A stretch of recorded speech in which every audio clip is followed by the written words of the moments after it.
시인의 바다와 나비라는 시인데, 김기림은 우리가 정지용과 더불어 모더니즘을 발전시킨 대표적 시인이야. 모더니즘이 뭐냐면 도시 문명적이고 회화적이고 막 이런 문명 비판적인 시도 썼지만 대부분 감각적, 감각, 특히 감각적이란 말은 뭐 여러 가지 감각이 있지만 시각과 시각적인 어떤 효과를 잘 살려서 시를 썼던 모더니스트의 대표적인 사람이 바로 김광균이다. 김광균, 김기림, 또 정지용 이런 사람들이야. 여기서는 지금 김기림의 바다와 나비니까 바다와 나비가 의미하는 상징성에 대해서 주목하면 사실은 이 김기림이라는 사람이 동경 유학을 하기 전 일본 제국주의에 대한 환상, 동경과 환상을 갖고 있었어. 그래서 일본이 근대화가 먼저 조선보다 진행됐고 훨씬 더 발전했으니까 그 동경에 유학하기 전에 동경에 대한 동경을 동경한단 말이야. 그 환상적인 곳이라고 생각을 하고 유학을 갔다가 실제 일본 제국주의를 경험하고 나서 정말 그곳이 무섭고 냉혹한 곳이라는 걸 느꼈단 말이지. 그 경험을 바탕으로 바다와 나비가 나왔는데, 바다는 바로 그 냉혹한 현실을 말하는 거고, 아주 무서운 곳, 냉혹한 현실, 비정한 곳, 뭐 문명의 냉혹함, 뭐 이런 것들을 이야기하는 거고, 나비는 그런 냉혹한 현실에 상처받고 아파하고 쓰라린 경험을 한 순수한 존재를 말하는 거야. 어떻게 보면 바다는 일제 제국주의를 말하는 거, 일본 제국주의를 말하고, 나비는 그런 일본 제국주의의 냉혹함을 몰랐던 김기림, 그 화자를 김기림으로 설정해도 해석은 될 수 있다. 자, 그럼 본문 봐봐. 아무도 그에게, 여기서 그는 순수한 존재로서의 나비를 말하는 거야. 나비에게 수심은 뭔데? 이게 냉혹함이란 말이야. 냉혹함, 비정함이라고 할 수 있지. 비정함인데 어떤 비정함이야? 그러면 일제강점기 근대화 뭐 이런다면 문명의 비정함이지. 문명의 비정함과 냉혹함을 일러준 일이 없기에 아무도 알려주지 않았어. 그러면 나비는, 이 순수한 존재인 나비는 저 수심에 대해서 실체를 잘 모르겠지, 그지?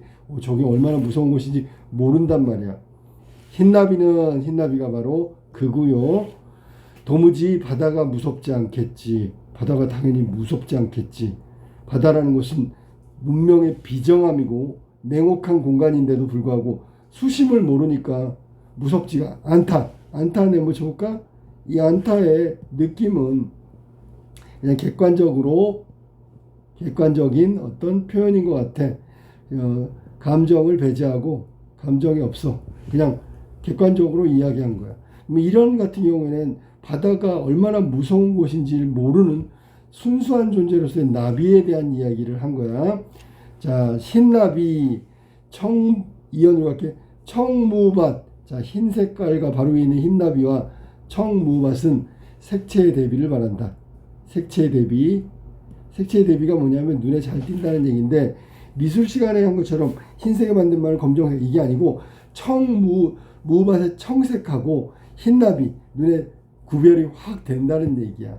그리고 여기 흰나비는 도무지 바다가 무섭지 않다 그랬잖아. 근데 바다 색깔하고 청무밭 색깔은 어떻게 보면 일맥상통한 부분이 있겠지, 그지? 나비가 동경한 곳은 바로 청무밭이야. 비슷한 색깔의 바다를 보면서 청무밭이라고 추측할 수도 있잖아. 색깔이 비슷하니까, 알았니? 그래서 청무밭은 나비가 동경하는 세상이고, 동경의 대상이고, 그리고 여기 뒤에 나오는 3월 얘기할 때 생명의 공간이라고 생각하고 있는 거지. 청무밭, 사실은 동경의 대상이며 생명의 공간이다. 이건 맞는 말이야.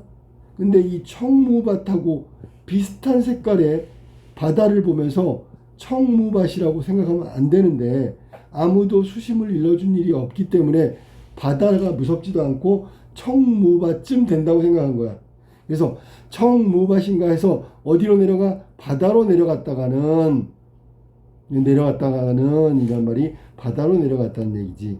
어린 날개는 작고 연약한 걸 말하는 거야. 작고 연약하다. 누구? 나비의 작고 연약한 날개를 말하는 거야. 물결에 절어서 여기 물결 나왔는데 물결이 냉혹한 현실이고 위에서 말하는 수심이고 바다가 되겠지. 자, 물결에 절어서 절다란 말이 자 소금물에 푹 담가놓으면 절여지는 게 있어. 생기가 막 다 풀이 죽는 거 그런 뜻도 있고 물결에 쪄들어서 라는 뜻이면 중의적 표현으로도 볼 수 있다. 자, 완전히 소금에 절여진 것도 절어서고 그 다음에 지쳐서도 절인 거야. 물속에 담가놓은 것도 절인 거야. 이럴 때는 중의적 표현, 뭐냐면 물결에 젖어서라고 해석해도 되고, 자, 소금물에 절어서라고 해석해도 돼. 그러면 이게 중의적 표현이란 뜻이야.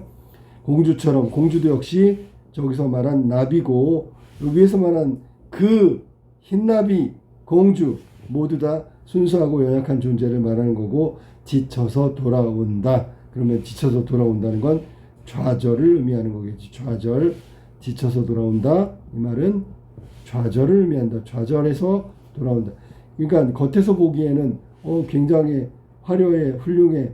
그런데 갔다가 결국은 상처받고 돌아오게 된다. 그런 뜻이야. 알았지? 이 돌아온다라는 표현, 이 표현은 이 앞에서 말한 무섭지 않다, 이련의 끝에 않다, 돌아온다, 맨 마지막 연의 3연의 실이다, 모두 다 객관적인 어떤 감정을 배제한 그런 어떤 단어에 해당된다고 보면 돼. 감정을 철저하게 배제시키고 절제된 태도를 취하는 시어를 찾으세요. 그러면 여기 세 가지를 찾으면 된다. 무섭지 않다, 그 다음에 두 번째 돌아온다, 무섭지 않다, 돌아온다, 시리다. 무섭지 않다, 돌아온다, 시리다가 모두 감정을 배제한 절제된 언어라고 보면 돼. 이 끝에가 그렇게 처리됐단 말이야. 자, 그러면 청무밭은 우리가 동경하고 나비가 늘 있는 곳인데 바다를 청무밭으로 착각했다가는 그 바닷물에 쩔어가지고 아니면 바닷물에 젖어서 공주처럼 지쳐서 돌아온다. 순진한 존재가 좌절해서 돌아온다. 그렇게 설명하면 돼. 그 다음에 3월달 바다가 꽃이 피지 않아서 여기서 꽃은 생명성을 의미하는 거야. 생명성. 꽃은 생명성이다. 생명. 그러면 3월달은 아직까지 추운 거고 게다가 바다라고 얘기했기 때문에 3월의 바다는 생명이 하나도 없는 거야. 생명의 바다가 하나도 없는 곳이지. 청무밭하고는 정반대겠지. 바다의 반대말은 위에서 나온 대로 한다면 청무밭이다. 그러니까 생명이 있는 곳이 청무밭이란 얘기야. 그리고 바다는 생명이 없는 곳인데 더더욱 3월의 바다는 더더욱 춥고 생명이 없는 거지. 꽃이 피지 않아서 서글픈이라고 그랬는데 아무것도 없는 거야. 이 꽃이라는 게 생명인 동시에 뭔가 살아있는 것을 의미한다면 살아있는 생명이라고 할게. 꽃이 피지 않았다는 얘기는 살아있는 생명이 전혀 없다는 거지. 3월달 그것도 바다는 그렇단 말이야. 맨 마지막 나비 허리에 새파란 초생달이 시리다라고 했는데 새파라는 시각적 의미를 담고 있고 새파란 시각적 의미 그 다음에 시리다는 촉각적 의미야. 그러니까 벌써 시각을 촉각화했다고 볼 수 있겠지. 그러면 공감각적 심상이 드러난다. 시각의 촉각화. 그게 바로 새파란 초승달이 시리다라는 뜻이야. 그 초승달이 마치 칼처럼 보여. 자, 나비가 앉아있는데 뒤에 초승달이 있으면 나비 허리쯤에 초승달이 지나가고 그 초승달은 결국 나비 허리를 싹둑 잘라내는 어떤 칼처럼 보인단 말이야. 그 언월도라 그래서 중동에 가면 이렇게 둥그런 칼 있지, 그런 모습을 갖고 있단 말이야. 그러니까 냉혹한 현실에 좌절하고 돌아온 나비의 모습이 바로 마지막이란 얘기겠지. 그래서 이 시는 전체 사면으로 되어 있지, 그지? 사면으로. 전체가 사면으로 되어 있다. 사면으로 되어 있고, 일단 눈에 띄는 건 색채의 대비가 나온다. 색채의 대비. 색채의 대비는 주제를 강조하고 있어. 주제를 강조. 그러니까 전 냉혹한 현실 속에 물결에 쩔은 나비, 순수함, 이것들이 흰 색깔, 파란 색깔 뭐 이런 것들이 색채의 대비를 이야기하고 있다. 그 다음에 3번 바다와 나비의 제목. 바다, 나비 모두 상징성을 드러낸다. 상징적이고. 자, 그 다음에 얘는 상징적인 동시에 추상적이야.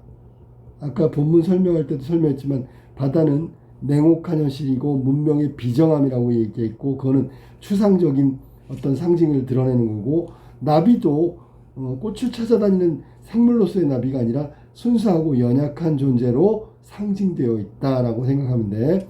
그 다음에 여기서는 과정을 본다면 나비가 어떤 과정을 겪냐면 처음에 동경하고 떠난단 말이야. 떠났다가 시련을 겪고 결국은 좌절한 다음에 돌아오게 된다. 이게 나비의 여정이란 말이야. 행로란 말이야. 그리고 마지막 5번째 특징은 1연, 2연, 3연에 나와 있는 아까 나왔던 얘기했던 다시 한번 무섭지 않다. 돌아온다. 시리다. 이렇게 맨 끝에가 절제된 언어를 쓰고 있다. 절제된 언어. 감정을 배제했어. 그게 뭐냐면 하이픈 다. 종교러미가 절제된 언어였다 라고 생각하면 돼. 이게 나비와 바다와 나비라는 모더니즘 계열의 시고, 이 시에서 바다는 순수하고 연약한 존재인 나비를 지쳐서 돌아오게 만드는 냉혹한 현실이 바로 바다야. 1930년대 배경이라고 그랬지, 그지? 거대한 그 근대 문명, 근대화가 진행되고 있는 과정에서 그 동경했던 개인들은 실제로 근대 문명을 접하고 나서 정말 냉혹하고 물질주의가 만연한 현실이라는 것을 알고 상처받고 돌아온다는 그런 내용을 담고 있는 게 나비와 바다다. 이상.